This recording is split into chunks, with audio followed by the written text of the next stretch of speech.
Game number 4 between the Ukraine and Poland here at the Nation Wars. Starting to the top left of Kamala Park, we have Kaz for Team Ukraine. He's the last player in the 3-player lineup. If he is eliminated, then it will all be down to the ace player of Team Ukraine. They have to determine the ace player amongst the 3 players that have started out for the team.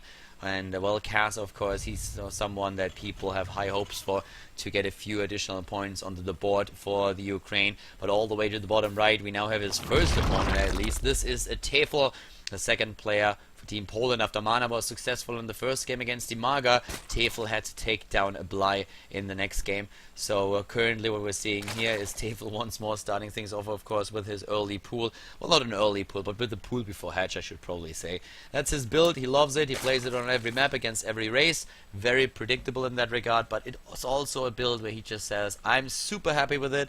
I'm very confident in my abilities with this build, so there it is once again. 14 pool against the Terran player.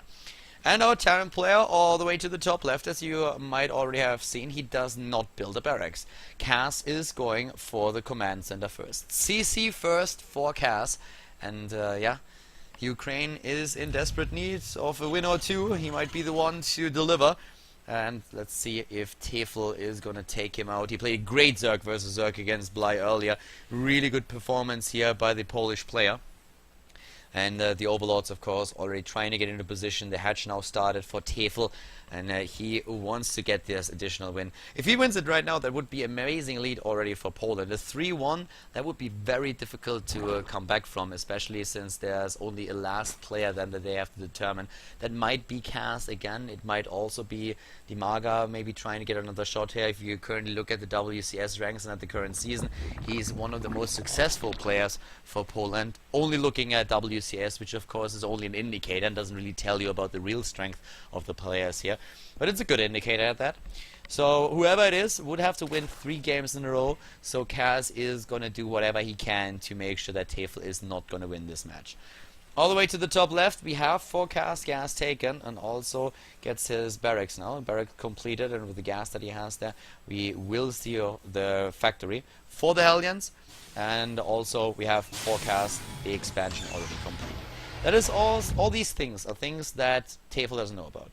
Tefl has no idea. He did not scout just yet. We have him with the Overlords, of course, on the map, but he did not see his opponent's base. So he doesn't really know what exactly does Kaz have, what kind of opening did he use. What he realizes, though, is that there are no Reapers. And with no Reapers in the game, you can be quite certain that your opponent did not take that early gas. Because usually when you have a gas, you will go for the Reaper and get the scouting information. So he's probably already thinking about his opponent starting with a potential command center first. Of course, another option would be barracks into command center. But we have for Kaz now second gas taken. We have the reactor started and the factory is being built too. Whereas Tefl at the bottom right doesn't have a care in the world. Like, he's just droning up all day every day, getting the extractors and just doing his things. Does he even have a Zergling? No, not even that. Doesn't have a single Zergling in the game. He's just completely relying on his economy. He's basically playing this like most of us are playing a game against Computer Easy. Just getting base after base after base, and well aware that the opponent won't attack us. Doing that in a game against a player like Kaz is a bit more ballsy. Kaz might be a player that really likes to play the long drawn-out macro game, but at the same time, he's also played quite a few games already where he's been trying to hit early with some kind of double I've seen him with double factory and Hellions and stuff like that. So yeah, Tefl is very, very confident that this is going his way. And well, we might see exactly that. We have also Roach Run and Evolution Chamber built. The queen count we are looking at it is 3. And with 3 queens in the game, he can confidently block this off and can then also defend the third base if he wants to. The Hellions are trying to move in with a double evolution chamber. He can also go in double upgrades. We might even see, with the lair tech now started, a push with speed, roaches, and just a 1-1 upgrade here on those 3 bases. Not necessarily, but well, time will tell. We have the Banshee for Kaz, and with the Banshee we see Cloak. So it's going to be a bit of a delayed Cloak build by him. And that can help against whatever Tefl throws against his opponent. At the same time, you need to be quite careful that you really have the units out that you want. Tefl is a Roach Hydra player. He's someone who loves Roach Hydras, and if he doesn't try to go for a timing here with Roaches, which I actually personally think he's not going to do, then we will see the Roach Hydras, and this is where he really shines. Those Roach Hydra timings that he has, they are pretty incredible. And ooh, talking about incredible, he gets into the base now, moves past with those Hellions, tries to take down the lined up drones here. Quick lag in the game, I hope that didn't affect the players, and lost the Hellions in the end. Now, we had a few black problems in one of the games earlier. Apparently, it was said that one of the streamers was probably the cause. Unfortunately, we couldn't determine who exactly that was. And in the last game, I think it was not really a big issue anymore. So let's just hope that that doesn't pop up again. Even Blythe thought about him being the problem, since he said his Ukrainian internet is very, very unstable and very unreliable. +1/+1 is now on the tap for both players started. And this Banshee is so far uncontested, since there is absolutely no detection. He's just now getting the Overseer, and the Banshee is already at 6 kills, moving straight down to that mineral line at the natural, and will get a few more right over there. Well, the drones are currently following the Queen. I'm not quite sure if that was intentional. That's 10 kills. Well, 9 kills for now. Does he get the 10th? Yes, he does. 10 kills on the Banshee, and now moving back. So good job by Cass, getting a lot of kills with his units at the early game, actually. 14 in total, and yes, he doesn't stop there. He's going up to 16, 17. He's finally losing the Banshees, but hell yeah, 15 Harvesters, 16 Harvesters killed by that. He's going to be super happy about it. There's another Banshee already with another set of kills. 7 kills for this one, and very good harass. Very, very good harass by Cass. Tefl is down to 63 Harvesters. He built only drones, so fine. Well, he has 3 roaches, 6 roaches, I guess. But besides that, he built only drones and nothing else. And once that he started losing Harvesters here, he went straight for the drone production again. Is currently blocking off the base as the potential 3rd base for Cass at both locations. And that's going to work and delay that for quite some time. But we have now the Hydra then started. As mentioned before, he is a Roach Hydra player. It's a good composition, especially if you're able to hit your timings. With Cass doing so much damage to the economy, the entire timing is going to be delayed a little bit. So yeah, he's going to hit that later than usually. But the +2 attack upgrade is now also started. We have for Cass, the Armory for the double +2/+2. Oh, did he cancel one of those Hydra dens? No, he built another one. Look at that. Usually we don't see that. Most, like in 95% of those times, it is a mistake. The rest 5% we will see double upgrades for range and speed. I doubt that's gonna happen here, but well, let's see what he does with that. So we have 6 additional overlords being built to free up the supply that he needs for the army. We have the range upgrade started. Do we see the speed upgrade? It doesn't look like it. We just have Hydra, so it looks like the second Hydra then was a mistake there. Would be very surprised if that's not the case. Roaches moving in right now, about to snipe the sensor tower that we see there, but with the siege tanks it's gonna get very difficult for him to pull it off. Roaches on the other hand, they take quite some damage, but there's so much bio army and the siege tank support is great for him. Even the medivacs for the additional repair. We have the medivac now moving in without any hydraulics in this particular army. This is also gonna hurt those units quite a lot. Finally, the Hydra is putting a stop to that, though. The Banshee's already over. Oh, there we go. Starts to move in and take down a few more units down. He's really starting to chase this army that we see for Tefl. Cass is playing a very, very good game here. Great performance so far by him, and a safe base that he has. We have still those additional siege tanks all the way in the back, and the Zerg army just trying to look for an angle. They're trying to look for a chance to move in here. And where are those siege tanks? What are they going to do next? Might even be a little bit too far away to protect this base. And yes, indeed they are. So that's a problem. He needs to get those a bit closer, but the Marines at least move in. Is he repairing? Yes, he's repairing the command center just in the last second.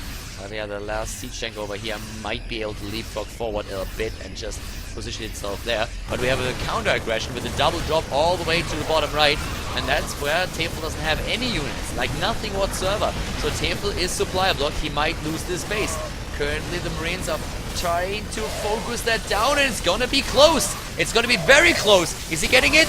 Wow, 58 points left. 50 hit points left. That puts Tefl in an awkward spot. He might be on 192 supply, but with another dropship that moves in and maybe with a Marauder or two, this base is going to fall. And if this base falls, then he's on 2 mining bases against 3 mining bases. Cass is still in a decent spot here. His 2-2 isn't done yet, but the siege tanks are there. A lot of damage done, but the Hydras are starting to move in now. We have the started repair with the SCVs. The SCVs are starting to tank the damage here instead. And now the Bio Army is moving in. Tefl is dropping in supply. Army supply is 69, 72, 79 against 66. And Tefl is losing a lot of his momentum here. He doesn't have the infestation pit yet. We do not see an attack into Hive. He cannot build Vipers that he would need for the Blinding Clouds and also potential abducts. So this is very, very tricky. Yeah, Tefl is also mentioning that he doesn't know why it is so laggy. Apparently he's just experiencing the same problem that we experienced in game number 2. Those occasional spikes that we have in the game are apparently caused by one of the observers that we see in the lobby. But so far we have not been able to determine who exactly that is. Well, there come the fire forces of Cass moving in again, forcing Tefl back. Tefl is on 3 bases. He will be up against 4 bases in just a few seconds. +2/+2 now done for Cass. He is 1 armor upgrade ahead of his opponent. The siege tanks in a great spot once again, getting their shots off here. Siege tank upgrade is also on the way, and all those overlords, they are in the wrong spot, and they have been spotted. He's gonna lose 4 of them. And that is not for supply blocking him. Might supply block him in the long run, but of course it's very unfortunate. Oh, the siege tanks here exposed. Yeah, you need to babysit those with the Vital Army, and he didn't really do that, but Tefl doesn't have the firepower to take them out. Not with the Marines moving back. 116 supply against 166 overall. Army supply is 100 against 50. So things are looking very good for the Ukraine in this game. So Cass on the way to victory. Will he get the 2-2? It certainly looks like it. Then that would force out Nurture. That would lead us into a second Zerg versus Terran, with Nurture going up against Cass in the last game. In the last game of the regular rotation, both of the teams. And we're not there just yet, but it looks more and more like it's gonna happen. Since we have now Cass moving cross map, he's mining on 4 bases. He's getting additional production to the game, establishing himself with a planetary to the top of the map at the 4th base, and his main body of the army is moving just all the way down to the bottom once again. There is Tefl trying to set his stuff up so that he can take on this Terran army, but it's going to be just so difficult for him. I don't think that it's really going to be possible. Cass is even playing this a bit safer than I thought he would, moving back for now. And can he really force this army? He tries to get the rest of his reinforcements into the game first, or at least into this battle, and then he's going to start to move in. But yeah, that's a pretty smart move by him. Overall supply in army for him, let's see what exactly that is. 122 against 107. But of course, the bank that he built up, that's a big, big win for Cass. Even building 2 additional command centers while he's currently researching +3 armor and also +2 attack. +3 attack is already done. You have the 2-2 completed for Tefl. Still Cass with a 1 upgrade lead against his opponent. And no counter aggression. There are command centers everywhere, there's mining going on, but no counter aggression by Tefl. He just doesn't have the units that he needs to do that. Siege tanks going strong once again. Tefl realizing that he can't break through here. This is not a battle that he can win with force alone. He needs a bit more than that, and that would usually mean Infestors or Vipers, but he doesn't have those support units, and this just shows that the Roach Hydra combination just scales very badly into the late game. Here comes the attempted snipe against the base, and he gets it. A 2-base mining Zerg player, and here comes this is desperation. The desperation move by Tefl trying to do some damage. But he has to move back again. He's trying to build himself a 3rd base up, but Cass is mining from 4 already, and there's not a lot that he can really do about this. The rest of the units are just streaming together. He's capturing all of those, has the siege tank there, and now the rest of the Marines are trying to get another shot at those Roaches and Hydras, but it's not really working for him at all. So this base down here, we might actually see that. He might be able to saturate that base and stay in the game a bit longer. Cass has 2,600 minerals and he has a lot of gas.